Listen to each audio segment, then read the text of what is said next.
So there's a new character coming out soon. You might have heard of him. A lot of you have asked to see videos on my main account, and while I initially couldn't really think of content, with Lohen's release on the horizon, I decided to revive my main account to farm pulls for him. C6R5 to be specific.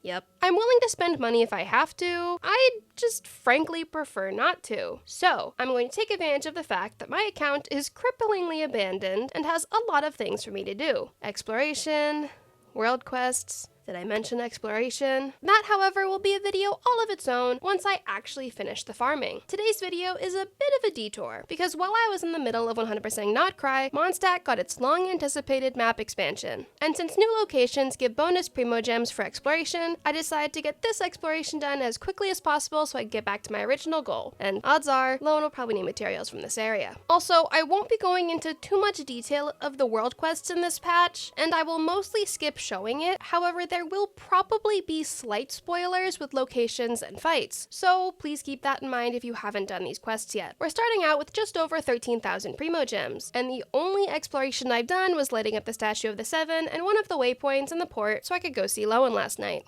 To be expected. So we're starting in this area and then we'll work our way up. Alright, place your bets on how many join requests I'm going to get of people who are farming the moths. Oh. Good start. I'm sure you're wondering, what would entice me to C6R5 a character that's anticipated to be on the standard banner? We take care of our plumbing on this account, so there will be no leaks being discussed, but I have heard whispers, rumors if you will, that he could be a standard banner character. So why would I want to go to all that effort for someone who might haunt my 50-50 losses? Because my account has a nasty habit of blocking me from getting the standard characters I want. Let me tell you a story. Back during Inazuma's release, when I was still playing religiously on my main account, I had been a bit of a collector. I had almost every released character. There were two exceptions, Shenhe, because I missed her banner, and Jean. I had multiple constellations of every other 5-star standard character, but I didn't see Jean for years. I actually cried when I got her for the first time. When Dia released, I didn't get her until the first selector, and when Mizuki released, I prioritized her weapon, and then proceeded to not get her until the next 5-star selector. So I'm not risking it. Besides, if I get him to C6 and he ends up standard and then I lose the 50-50 to him, well, then I get Masterless Fortuna so I can get him to level 100. I don't really see any negatives. More importantly, this will be the first character I willingly make an effort to C6R5. I have two C6 5-star characters, Keqing and Qiqi, but well, I never actually intentionally pulled for their constellations. The highest constellation I have on any limited character is C2, and I've never intentionally pulled weapon cons for any characters either. I usually just go for one copy, and any repeats are usually the result of losing on the weapons banner. And don't worry, I'll make sure to stream my pulls for him. Maybe we can manifest Nick Wolfhard joining me on that stream, who knows. Oh, good, a Ruin Grader in a small space.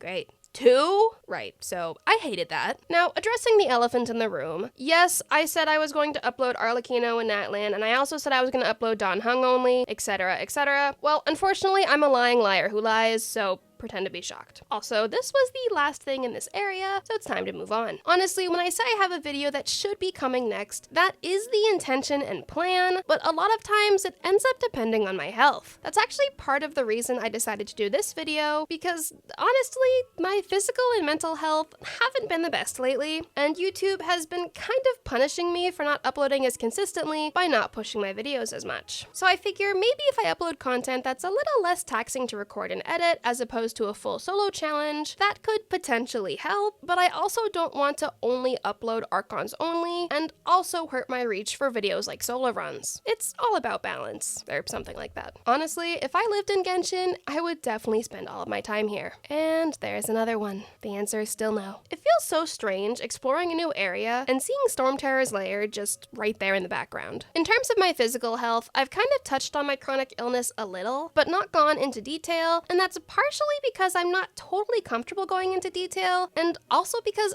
I don't even have all the answers myself. It's a very exhausting cycle of trying to find doctors who will give me the time of day and accept my insurance, sitting on waiting lists, needing to see Dr. A before Specialist B can even see me, and getting more waiting lists. All for a, well, it could be this, but it also could be this. Or my personal favorite, maybe it's just anxiety. Yeah. All I really know is that seasonal changes tend to make it worse because, at least with the spring and the fall, my allergies get awful, which makes my chronic illness symptoms flare up, which makes it difficult to even take care of myself, let alone focus in on content. And sure, there could be an argument of, oh, you just play video games, how hard can it be? And not knowing the full story, that's an understandable assumption. For me, one of my most aggravating symptoms is fatigue. Physical fatigue that makes no amount of sleep enough, and cognitive fatigue that makes focusing on anything a chore in and of itself. I also less commonly struggle with numbness in my hands and vision issues with my eyes just kind of going blurry and aching like a migraine. All in all, the symptoms I get tend to depend on how bad my flare-up is, and that's typically dictated by what caused the flare-up and if I actually let myself rest or if I try to work around it. Anyways, all that to say, my physical health is kind of not great, so when I feel good, I'm able to zoom through complicated or long scripts like with my normal challenges, but when I feel not great, it's kind of just finding anything I can actually accomplish, and the last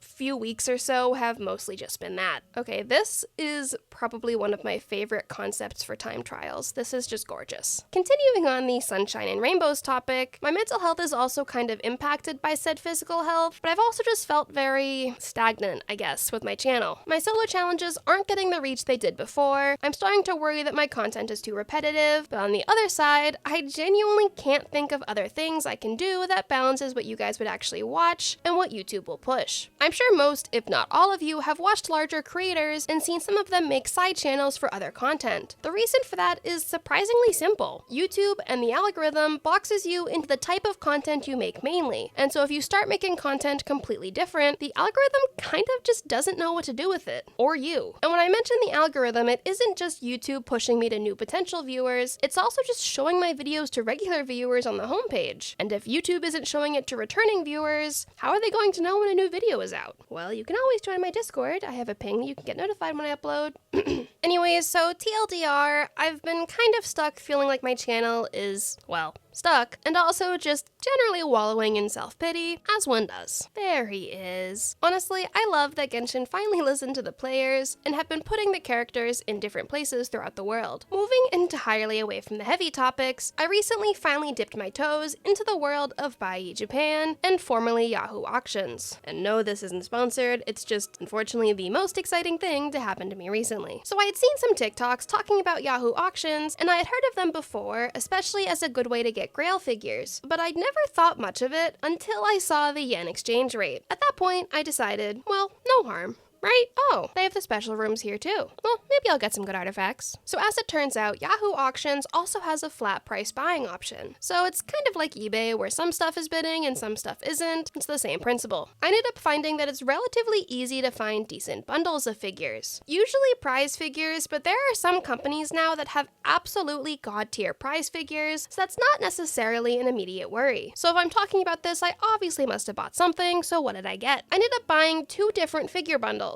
8 total figures for under $70. I felt on top of the world. I was so excited, especially because none of the figures were ones that I wouldn't want or already owned. Unfortunately, I was rapidly humbled when I saw the shipping prices. Yeah, I should have seen that coming. Okay, well, that was a rude way to interrupt my windmill cleaning. Until this point, I was blissfully unaware that Japan Post was still not doing commercial mail to the United States, so my options were literally both more than I paid for my figures. I ended up picking the more expensive option, only because it was faster and I needed the serotonin boost, and because option 2 had questionable reviews on Reddit. It got to me really fast, like 3 days, which was kind of insane, and trust me when I say I was thriving unboxing these figures. So which figures did I get? 7 Marin Kitagawa figures and 1 Miku figure. Wait, back up. Okay, I think I saw this kid lose his balloon, so this is probably a chest. Wow, I am truly spectacular at aiming. I get asked sometimes if I'll play certain first-person shooter games. I hope this tells you why I won't. I don't think I've discussed much about Marin on this channel, but she is my absolute best girl. She is my daughter, and I adore her. I'd love more of her figures, but I don't have the space for, well, anything. So I'm going to be good and wait until I can get a new figure shelf. The Miku figure is also one I've wanted since I saw it. I'd love to expand on my Miku collection too, but again, space is minimal at the moment. I'm definitely going to keep an eye on this site though going forward, but probably wait until Japan Post reopens for shipments to the US. Now, I know this is a risky choice, but I think I'll take a shot in the dark that the crying child is the one who lost the balloon. Okay, maybe I expected too much. Why are you running? Why are you running? I think that was the last of the exploration in the port that isn't locked behind world quests, so I'll quickly do the available exploration north of the port and then start the world quests. From what I've seen, there's one small quest in the port with an underground area, and then of course the primary world quest for this area. Early Mondstadt had a chest protected by a couple of slimes. Now it's protected by biblically accurate angels. We've come so far. You know, I wish I could put into words how excited I am with all of the animes that I love having new seasons in April. I've already started watching what's released of Classroom of the Elite and Tensura, but a bunch of other stuff is going to start up soon as well, and oh man, I am so excited for new shows to binge. Though for the season at least, I'll probably only keep up with Classroom of the Elite and Tensura. I max out at like 2 shows per season. Maybe 3 if they air on the same day. Okay, so this marks everything that can be done outside of world quests. So now we can return to the port to find the shorter world quest. For a game with fall damage, there is way too many instances of the ground crumbling underneath us. Wow, the boss enemy is an eye of the storm. It's been a long time, old friend. Side note, as you're watching this, I'm probably working on Linnea only because she won the poll, and I got her a lot easier than I expected. A lot of my reroll accounts have already reached pity, so it's really a matter of losing or winning the 50-50. And I did lose the 50-50 a lot, I will say. As for Arlecchino script, well, maybe on my 4th or 5th playthrough of Natlin with Linnea, I'll script Arlecchino. It'll still have to come out before Linnea, so hopefully I'll get on that. Ooh. Say less. Alright, so with that done, we've officially completed everything we can in this— wait, what do you mean 99%? I must not have had these turned on for interactive map. Oops. Okay, now we're at 100%. I don't know if it's true 100% because while I did follow the interactive map for chests and time trials, there's no guarantee it's done yet since this patch was released barely 12 hours ago at the time of filming. Now all that's left is to follow the world quest for the new area. As I said, going forward, there may be some spoilers just with location scene and such, so keep that in mind. Oh, she's so pretty. I love that Genshin has finally started to put effort into the appearance of NPCs. The same face syndrome was kind of getting a little old. I think it's really cool that this quest confirmed a super long-held fan theory, like the fact that the statue would be important in reaching Celestia, or in this case, the login screen. I love that we just have a pet hand. It's giving Thing from the Addams Family. Honestly, doing something like this with properly exploring a new area, it reminds me how much I genuinely enjoy this game. March marked 5 years since I started playing Genshin Impact, which is a little humbling actually, but I'm also just consistently reminded why I've continued to play all of this time, and why I've encouraged my friends to play it as well. Especially in this quest, if you've played a lot of the other major world quests, the callbacks to previous lore that we've learned is crazy. Like I said, I won't unnecessarily spoil things, but it was so cool hearing and meeting some previously mentioned characters. Wow, maybe I should have brought Nouvellette with me. Sorry, too soon. Also, even though I'm going to be speeding through things like the chest collecting, I will be going back and finding all of the little callbacks to past lore and various Easter eggs. This place is a treasure trove for it after all. There are 3 guarantees in life: death, taxes, and mint growing everywhere. Okay, so I was asked this on Twitter, and I might as well clarify it here. Wanderer or Lohen? It may still be early, but Lohen. Hold on, hear me out. Wanderer will still be number 2, but basically, the second I saw Lohen, it was immediate. And when we met him in game, that secured it for me. Like, that's it, wrap it up. Every Genshin creator has that one character that everyone associates with them, and Lohen will be mine whether he wants to be or not. So the nice thing about this map expansion is it's like Nodcry. It has its own compass, which improves as you increase exploration. So at least I won't need to keep checking on the interactive map. Ooh, and 500 Primo Gems for full exploration, plus 400 from the event. Nice. Honestly, I'll probably just keep going through the world quests and open chests as I see them, and then once I'm done with the quest and the map is fully explorable, then I'll use the compass more. Plus, it's not insanely useful until you explore more anyways. Moving on, I'm hoping by next patch my internet will actually be stable again so I can stream more consistently. I've had to do a lot of postponing with my Only Horses challenge with Killer Kokomi because besides my health, my internet has been awful. Literally terrible. The last week has been kind of okay, but prior to that was nightmarishly bad. My ping in Genshin is usually consistently around 30, but it was almost constantly minimum 300, sometimes hitting above 600, and even the dreaded 999. On that topic, I have newfound respect for people who have to play with red ping all the time. You are the strongest soldiers. truly. Oh, this is cool. Even Columbina wants to see, as creepy as it is. I kind of half expected that the issue of her eyes randomly staying open would have been patched, but guess not. Maybe in 6.6. I'm pretty sure I mentioned it in my last video, my last real video, not the Dahlia one, obviously. But I recently switched from Adobe to Final Cut Pro, and oh man, it's life-changing. It runs so much smoother on my MacBook, which makes sense since it's, made for MacBooks, but it also doesn't overheat as much as it was before. I think the biggest struggle I'm finding right now is just storage. So eventually I'm going to have to take a day or two and properly sort through to clean up my laptop storage. I also need to properly sort through my storage on my external hard drives.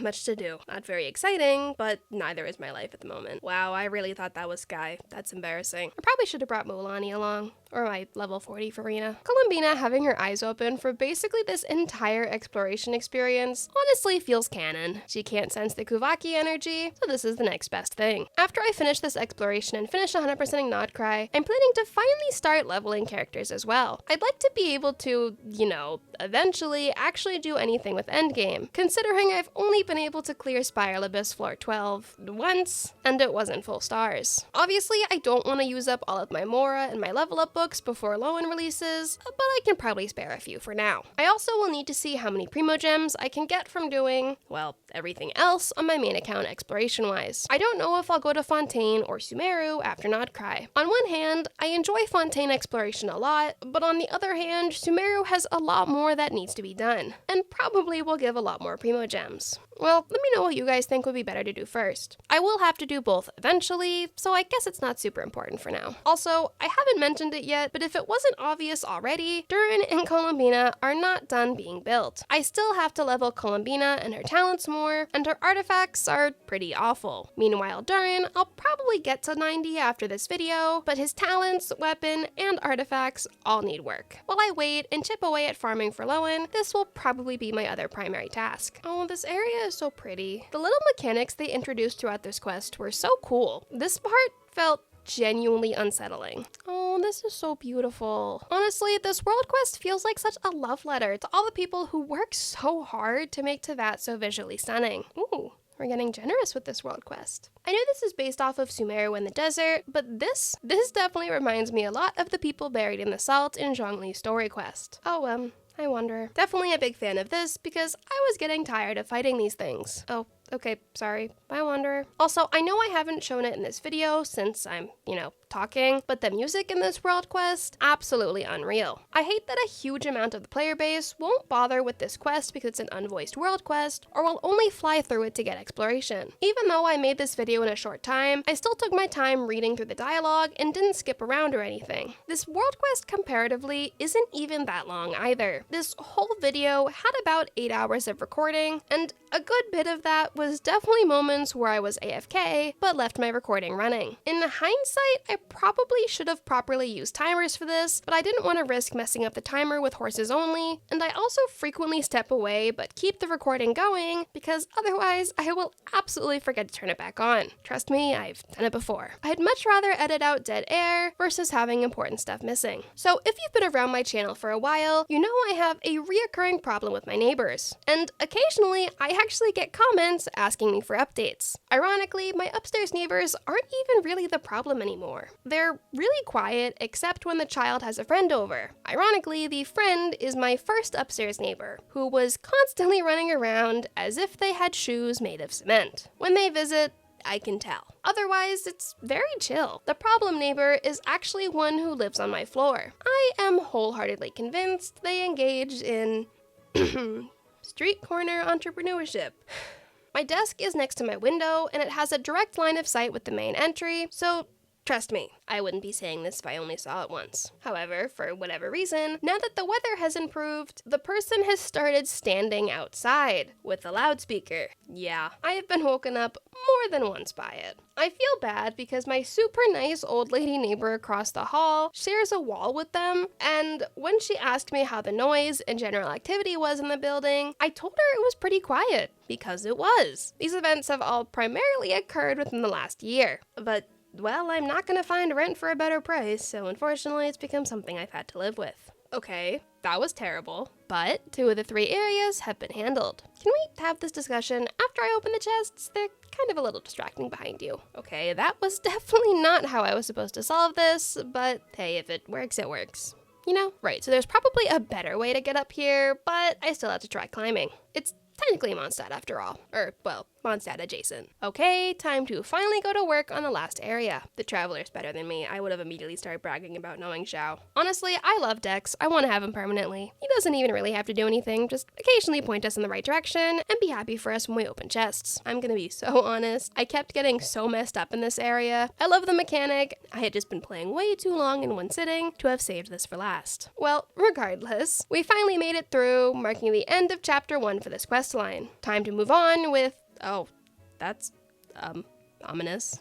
Oh, lovely. Also, for the record, I skipped a bunch of stuff just now, but trust me, if you haven't played this yet, go play it because the stuff I skipped is super freaky and super cool. Very much playing into the whole, hell aesthetic. Remember when the creepiest thing in this game was the upside down statue? Yeah, good times. Going back to my neighbors for a second, and in the spirit of hell, my downstairs neighbors have been an unexpected problem as well. They constantly have their heat cranked all the way up. How do I know? Because it always ends up rising into my apartment. I will have my heat off, and it will still end up hitting like 73 degrees, 23 for non-Americans, on a regular basis. From basically late March to late October, I have to either have my windows wide open if it's cool enough out, though at the expense of my allergies, or crank my air conditioner, because if I don't, I end up living in a literal sauna. Unfortunately though, the air conditioner is super drying, so for the last month, I have been suffering with on and off nosebleeds. Definitely not having the best time. Pro move, use Wanderer for this. The results may vary. So,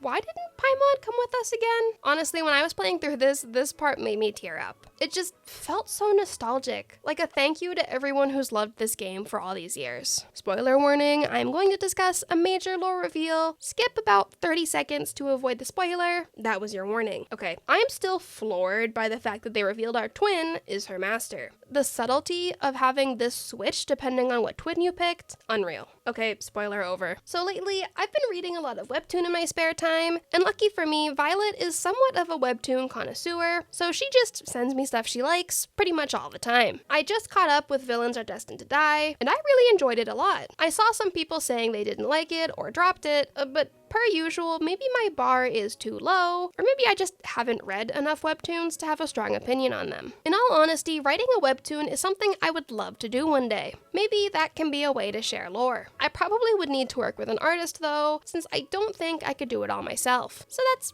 definitely a long-term idea. I like the idea of being able to share my lore from before I came to this world, and also have something that can stand alone from my YouTube content. Plus, Medea suggested that writing down my memories will help me not forget them, which is probably pretty smart. Don't expect that anytime soon though. Okay, that was an insanely long fight, but with that, we have completed the world quest. All in all, per usual for Genshin world quests, that was absolute cinema, 10 out of 10. However, we're still only at 63% exploration for the Temple of Space, so time to get it to 100. While I won't be able to unlock the compass's full ability until 90 exploration, we can at least use Phase 2, so I guess I'll just go from area to area. That seems like the most efficient method. Actually, first let me see what I get in my artifacts. Well, I guess it's somewhat better than what I got in the port. Okay, where are these chests? This is driving me insane. Oh, man. It would have been nice if Dex pointed up there for that, because I did not see that before. So, what are my plans now? I probably won't make videos of the detailed exploration from Natlan onwards like this one, because I struggled finding topics to even discuss for this, but I'm definitely going to eventually make a full video with my results of trying to farm to get C6R5 while minimizing how much I spend. Obviously, it's not going to be completely free-to-play friendly because I still have Welkin and I'll likely be buying the battle pass, but anything I can do to avoid spending an unholy amount of coin on a 3D man, the better for my sanity. And yeah, I'm sure I could write it off on my taxes, but that doesn't return the money to my wallet. That just prevents more money from leaving my wallet come tax season. Which, actually, when I publish this video, I think tax day is, soon, and I haven't even opened TurboTax yet. Oops, I should probably get on that.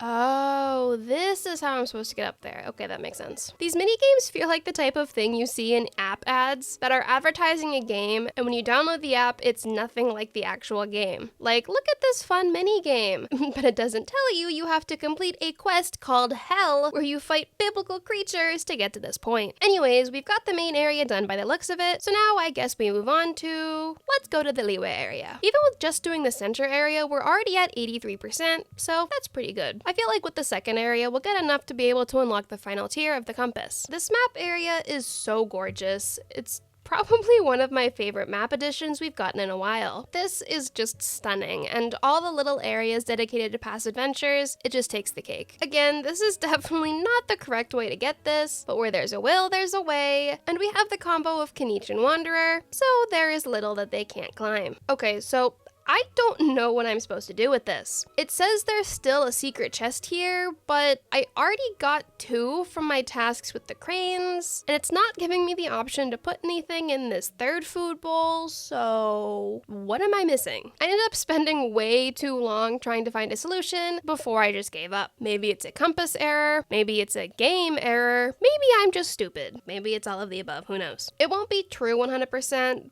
but it's close enough. I'm gonna be honest, I kind of thought we were in the clear for world join requests. In hindsight though, I'm realizing that co-op mode was locked during a world quest. Oh well. I don't know how, but I ended up getting so disoriented during this. Climbing back up to the top of the mountain when I failed was humbling, to say the least. Okay, with that done properly this time, albeit barely, the island is all wrapped up, and I got past the 90% threshold, so now it's time to go level up my compass. Okay, I guess I'll come back in a bit. A little longer than a few minutes later. Okay, now the compass can be maxed. That's not that bad, actually. It's mostly just the Mora chests, honestly. This area reminds me a lot of Midia's library back on our homeworld. I don't think she's explored this area in her game yet, but I think she would agree. So going back to a previous point, if anyone has any ideas on potential future ideas for my main account content, let me know. I've been thinking maybe if a new artifact domain comes out for Lohen's release, I can make content farming that, and even if one doesn't come out, I can just make content farming his artifacts in general. But I'd probably prefer to stream it and then make a cut down long form video just to make it a little easier to edit and hopefully not to have to worry about as much dead air and having to awkwardly script it. I definitely don't want to keep cycling through the same old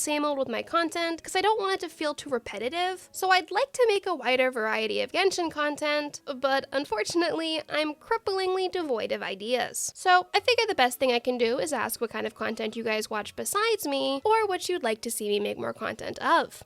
Preferably Genshin Impact because, well, this is still a Genshin channel. This is it, the last chest, minus the bugged one. After around 8 hours, I successfully 100%ed everything in the new maps. So how did we do for Primo Gems? Well, combining the awards from maxing the offering system, claiming all of the achievements, and claiming the extra 400 Primo Gems from the event, we ended up with 15,959. So around 3,000 Primo Gems from everything. Not bad for 8 hours, I'd say. If you made it to the end, let me know how much exploration you've gotten done so far. I'm definitely going to go back and keep exploring, but probably after I finish my Nodcry exploration. Whenever that happens. A special shout out to my channel members, and if you're new here, be sure to like and subscribe, as well as hit the little bell so you never miss an upload. Until next time.